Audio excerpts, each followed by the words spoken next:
And at some point, you became a Kundalini yoga instructor. Is that right? Yeah, so after my experience, I began to seek my answers. I really wanted to know more, I really wanted to know more about where could I find my answers about my experience, where. So I was a seeker, okay? I began going to, churches to see if I could find my answers there, and I didn't find them there. I even became a Kundalini yoga teacher. I didn't find my answers there either, until I came across this PBS show by Wayne Dyer, where he was talking about the book, The I Am Discourses. And so he read part of the first chapter. And when he began to read that book, a light bulb went off in me.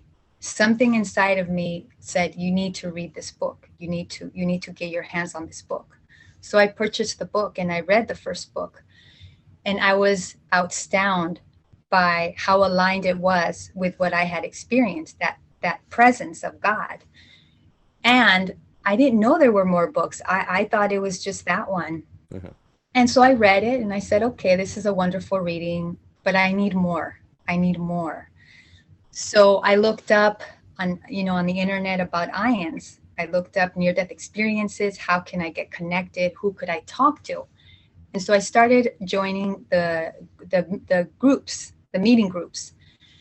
And I came across a story by a veteran that shared what had happened to him, and he talked about the books. Tony Woody. Right. Yes, we've had him on the show. Yeah. And I was looking at the group meetings, and there was a meeting there that was only for veterans. Only if you've been in the military, you can join this meeting. And again, this powerful, intuitive voice said, you need to get in that meeting. Hey, I'm a girly girl. I don't know anything about veterans. I mean, I know something about them, but not fully, about what they've done, at the time. Now I've educated myself more about it. So I joined the meeting, and right there in front of me, there is Tony Woody, right in front of me in that meeting. And I said, I typed a message and I said, I need to talk to you. And we talked. We ended up doing a Zoom call together, and he helped me with the rest of the books. He talked to me about the rest of the books.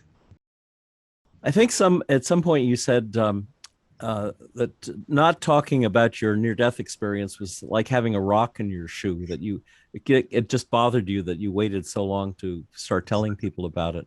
Talk about that a little bit. Well, it bothered me because I couldn't share it with my family. I felt caged in, like restricted, I had this experience. I couldn't share it because they didn't believe me. Well, my son didn't believe me. And at the time, I thought if I share it with my parents, they're probably not going to believe me either. So yeah, it felt like it bothered me. Like I really want to, talk to people about this and talk to them about God. But it wasn't until, oh my goodness, until I was able to tell Lilia, one of my dear friends, that I was able to open up and talk to her about it, that I finally felt a release, because when she listened to me without judgment. There was no judgment there.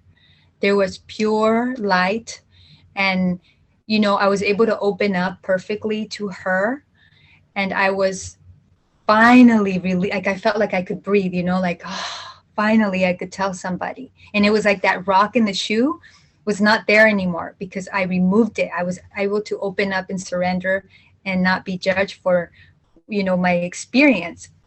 And that Saint Germain, series books also helped me release that rock out of my shoe. That's where I got my answers. And I suggest to people who have had these experiences, if they're looking for their answers, to look for somebody that they can talk to that will not judge them. And like for myself, these books, the Saint Germain Series books, the green books, that also helped me. So I that is my advice, is to get a hold of these books through the saintgermainpress.com. That is where I got them, and that will help them.